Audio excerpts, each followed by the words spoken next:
The Chesapeake Bay exhaled a raw, damp cold that night, a special kind of chill that seeped through denim and settled deep in the bones.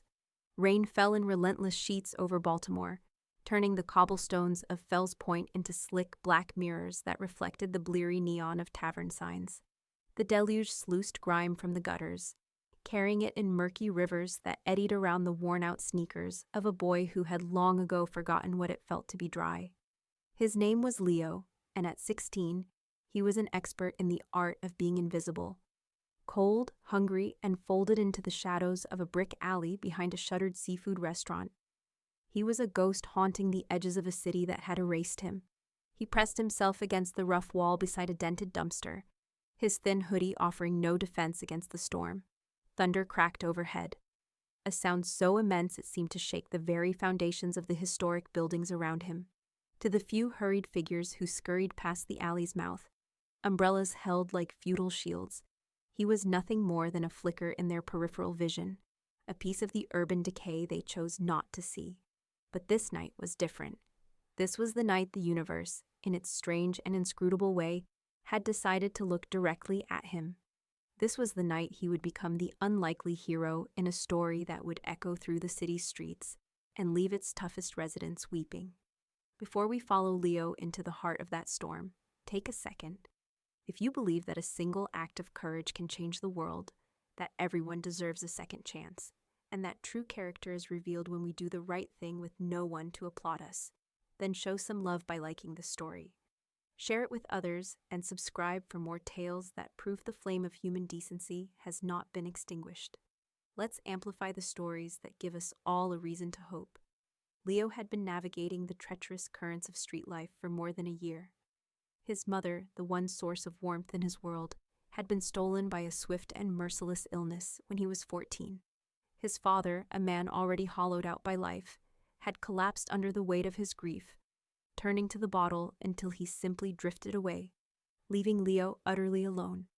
The boy had learned to survive on the city's scraps, collecting cans, taking on under-the-table jobs for a few dollars, and sleeping in the forgotten corners where the night was least likely to betray him.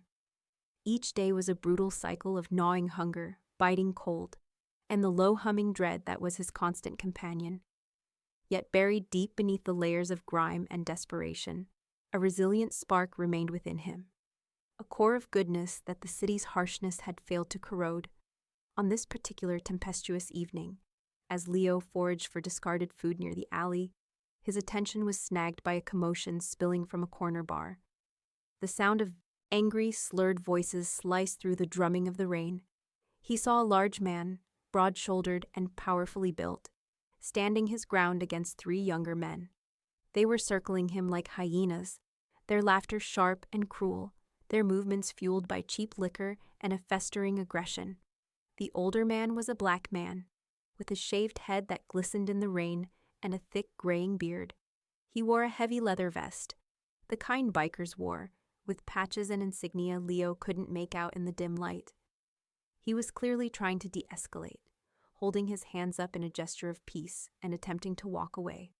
But the trio of agitators kept blocking his path, shoving him, their insults growing louder and more venomous. A fight was brewing, and it was going to be ugly. Leo froze in the shadows, his heart pounding against his ribs. He had seen countless fights in shelters and on street corners, and his survival instinct screamed at him to melt back into the darkness. But he couldn't move. There was a weariness in the older man's posture, a deep-seated exhaustion that seemed at odds with his formidable size. He looked cornered, outnumbered, and alone. One of the younger men, emboldened by his friend's jeers, spotted a length of rusted rebar lying near a construction site. He snatched it up, its weight giving him a new, dangerous confidence. He hefted it, a vicious grin splitting his face, and took a step toward the biker. Time seemed to slow down for Leo. He saw the arc of the metal as the man swung it back, ready to bring it down with crushing force. In that split second, instinct overrode fear. He didn't think. He just moved. A blur of motion, he sprinted from the alley, his own small body a desperate shield. The sound that followed was a sickening, wet thud. But it wasn't the biker who crumpled. It was Leo. He had thrown himself directly into the path of the blow, his thin arms raised in a futile attempt to block it. A raw, broken cry was torn from his throat. "Leave him alone. He didn't do anything to you." The aggressors, startled by his sudden appearance, turned their drunken fury on him. Curses flew as they shoved him violently to the cracked pavement. The biker roared and lunged forward, trying to pull them off, but they were a whirlwind of flailing limbs. Leo curled into a tight ball, trying to protect his head as a merciless storm of kicks and punches rained down upon his small frame. Just as his consciousness began to fray, the distant but unmistakable wail of police sirens pierced the night. The attackers scattered instantly, vanishing into the labyrinth of wet streets like startled vermin. The biker, though bruised and breathing heavily, immediately dropped to his knees beside Leo's limp form. He gently turned the boy over, cradling his head in his large calloused hands. Blood streamed from Leo's nose and a gash on his forehead. "Kid, why?" the man whispered, his deep voice thick with a mixture of awe and anguish. "Why would you do that?" Through a fog of pain, Leo managed to force out a few words, his voice a ragged whisper. No one should be hurt like that." And then the world dissolved into blackness. When Leo's eyes fluttered open again, the first thing he registered was the sterile whiteness of the room and the rhythmic, calming beep of a heart monitor. The world outside the window was gray with dawn. Every muscle in his body screamed in protest, a symphony of deep aches and sharp stabbing pains. But the physical discomfort was nothing compared to the shock of seeing who was sitting in the chair beside his bed. It was the biker. He was still wearing the same leather vest, now stained and rumpled.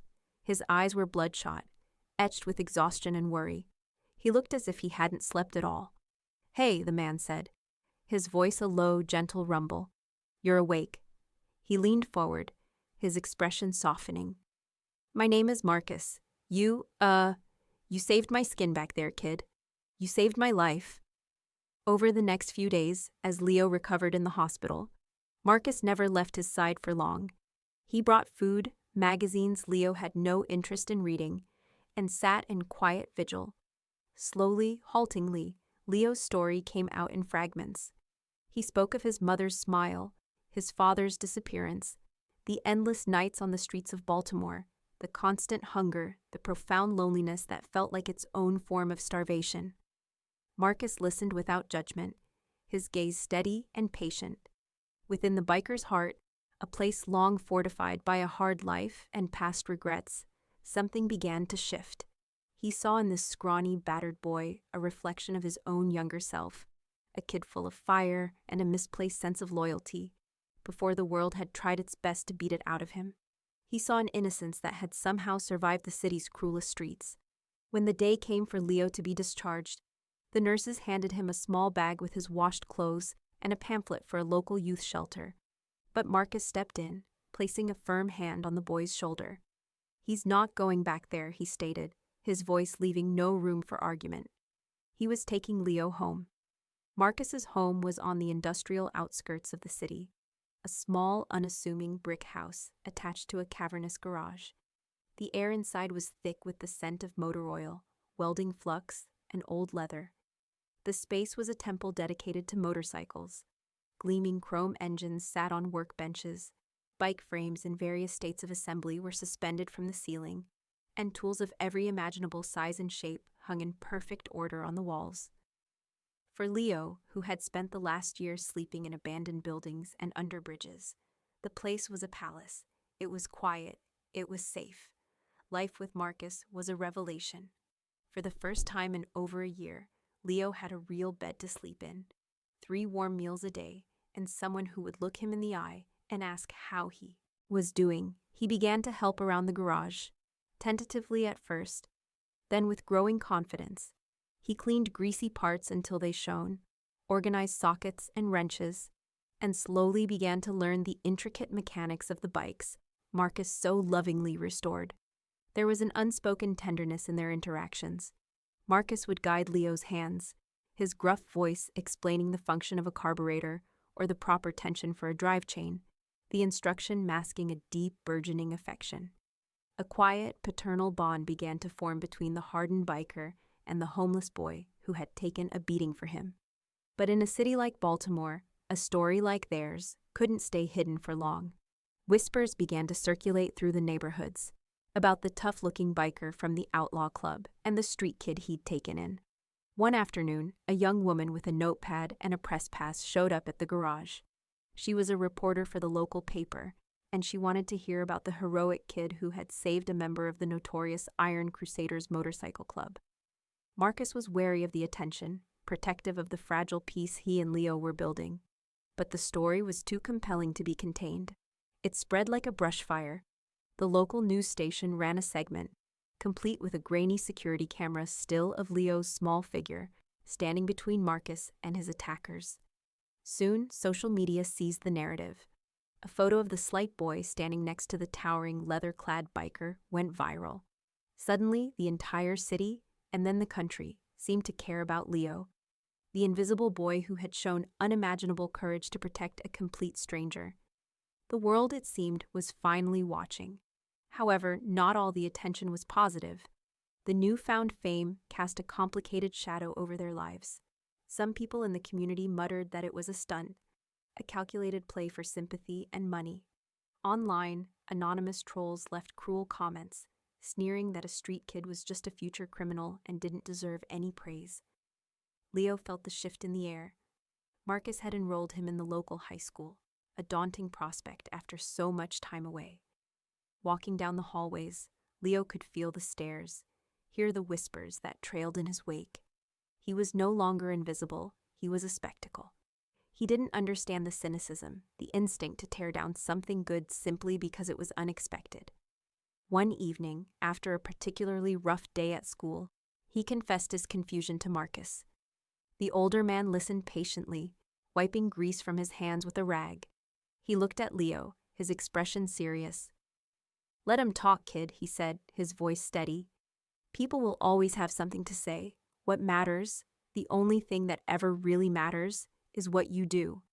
It's about who you choose to be when you think nobody's looking." His words settled in Leo's chest, a small, solid weight of truth that anchored him against the tide of doubt.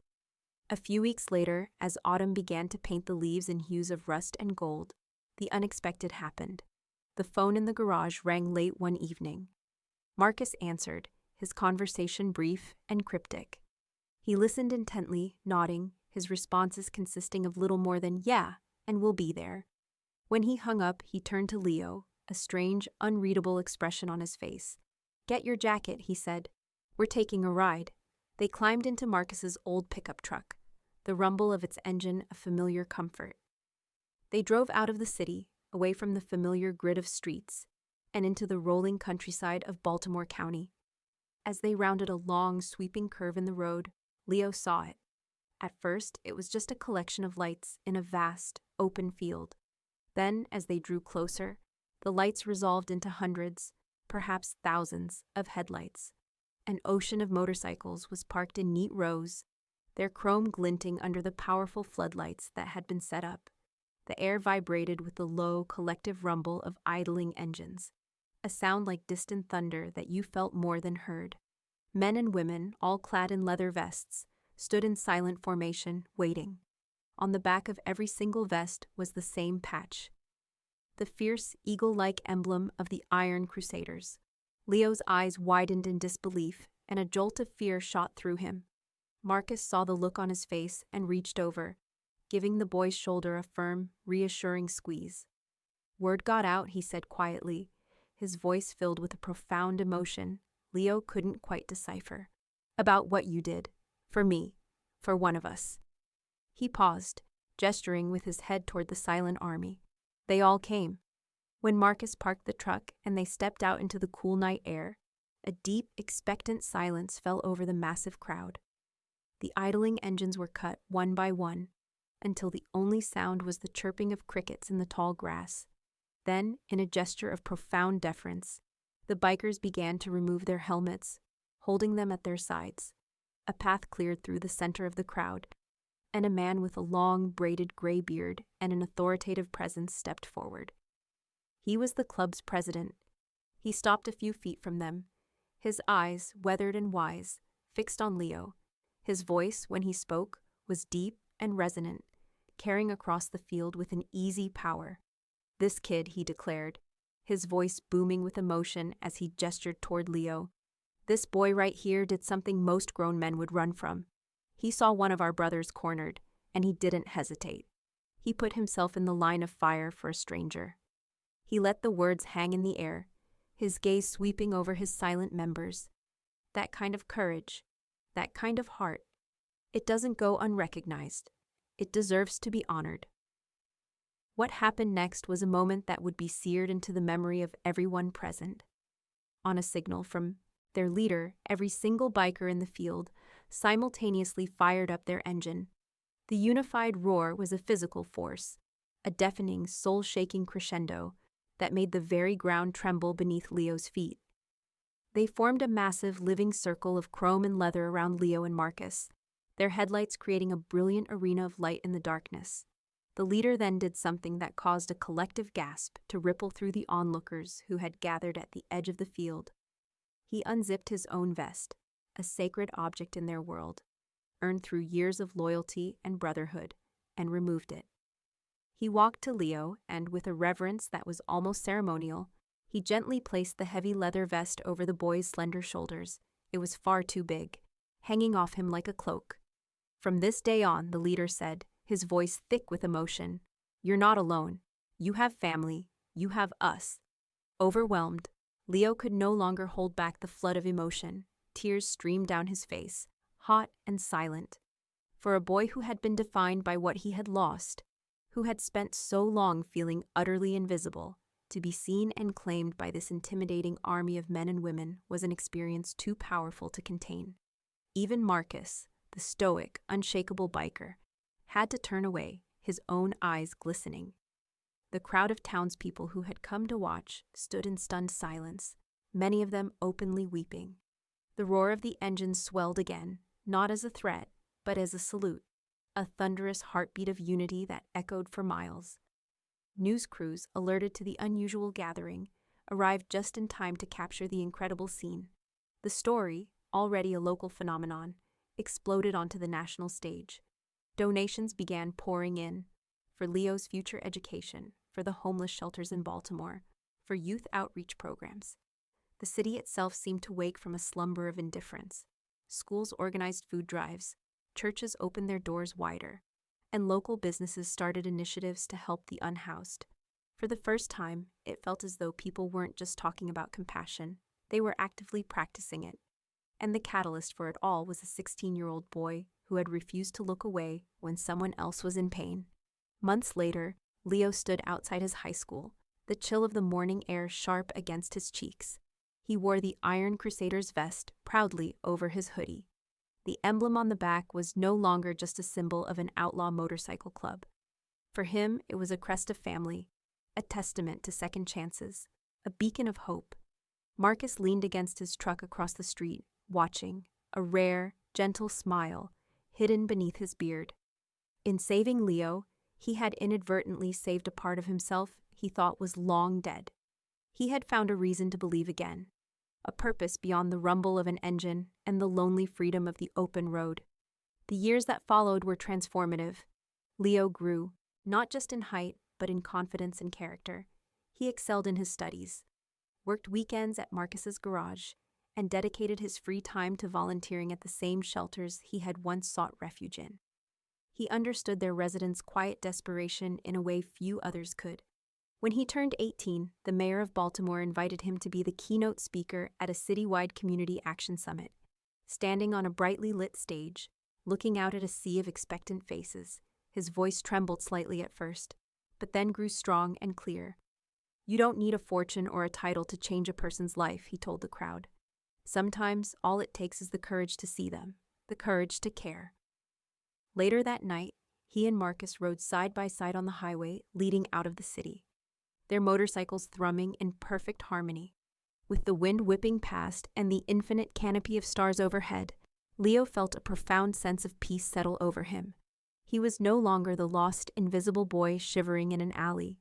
He was a son, a brother, a part of something vast and powerful. The world was still a place of harsh realities.